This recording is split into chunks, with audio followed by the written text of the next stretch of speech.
When your stomach is empty, it signals the brain to stimulate the digestive muscles, preparing the body for the next meal. This can cause noticeable rumbling.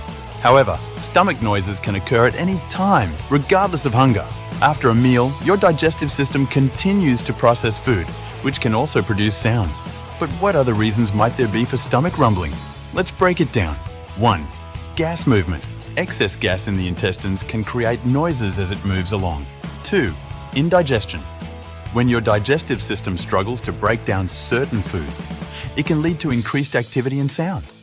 3. Intestinal disorders.